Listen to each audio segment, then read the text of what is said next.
Allez, allez, plus vite!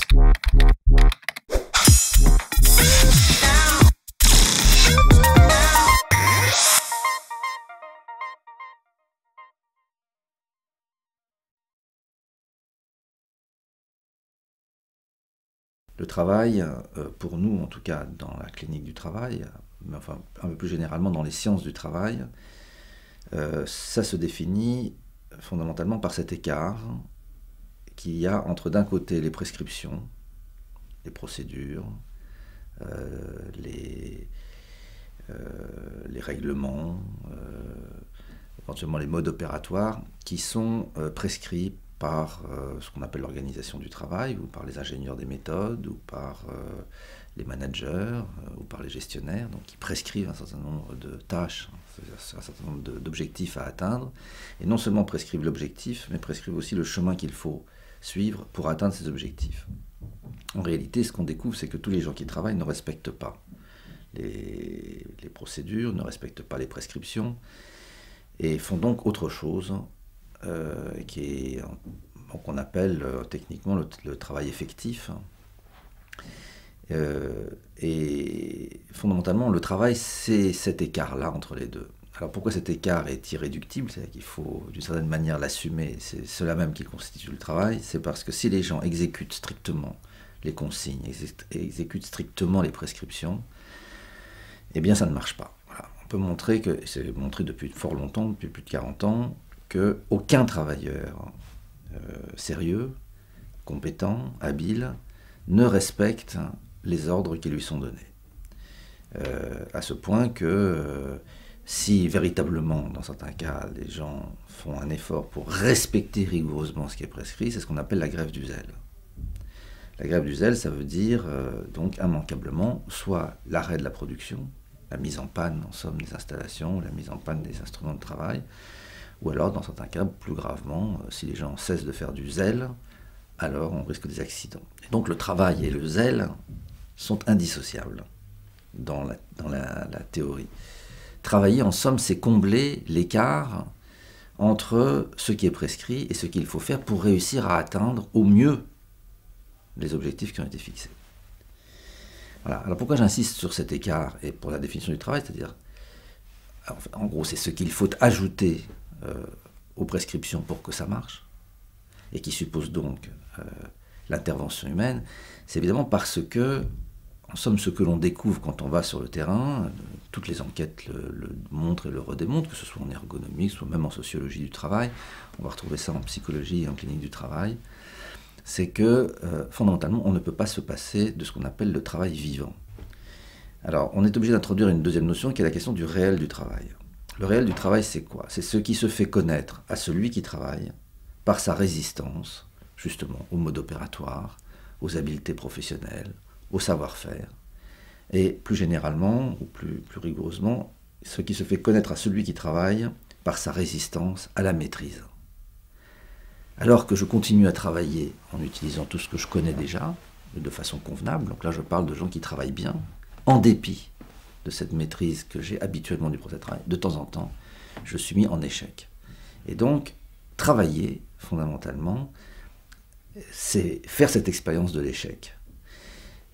Et curieusement, paradoxalement, le réel se fait connaître donc sous la forme d'un échec. C'est-à-dire c'est au moment même où en quelque sorte la maîtrise se dérobe qu'alors, assurément, je suis en face du réel.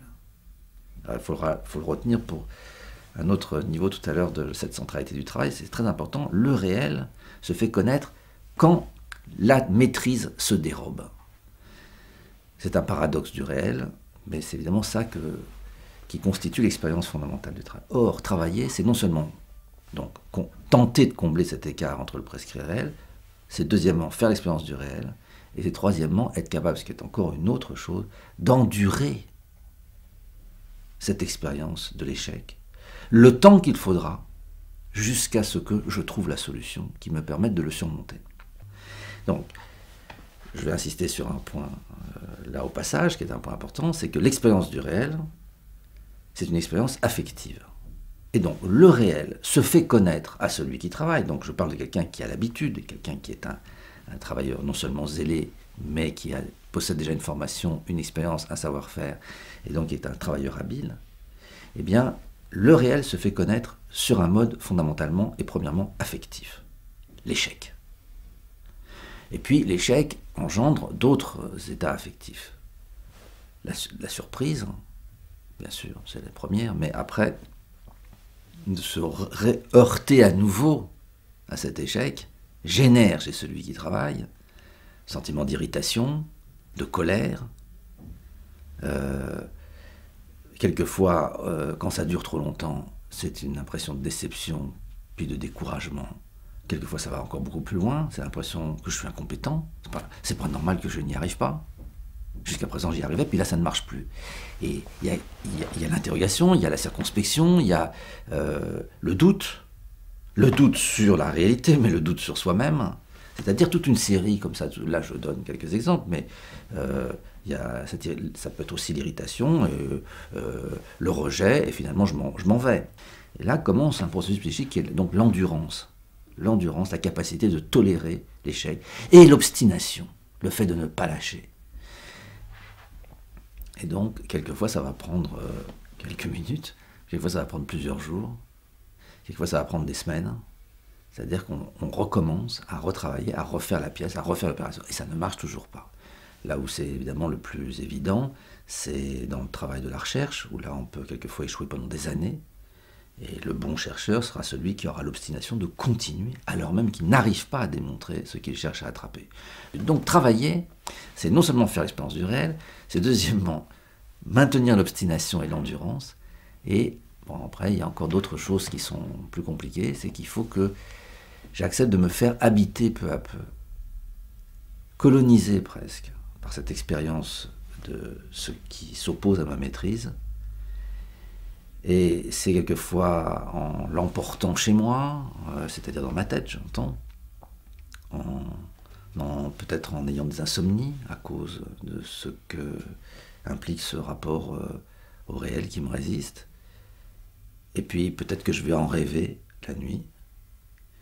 Et puis au bout de quelques jours de cette obstination, de cette endurance, peut-être qu'un beau matin, tout à coup me vient une idée qui va me permettre de faire le détour grâce auquel je vais trouver la solution, ou peut-être d'inventer finalement une nouvelle, ce qu'on va appeler une ficelle de métier, qui est une ficelle pour moi, qui est peut-être une ficelle plus universelle que ça, mais qui, pour l'heure, est d'abord une ficelle que j'ai inventée et qui vaut pour moi. Mais ce qui est important de comprendre là-dedans, c'est qu'évidemment cette souffrance, parce que tous ces états affectifs dont je vous ai parlé, évidemment, ils ont tous en commun d'être une manière de souffrir, de pâtir, d'éprouver affectivement le travail. Tout cela, ça n'est pas seulement une conséquence regrettable du travail, c'est le travail même.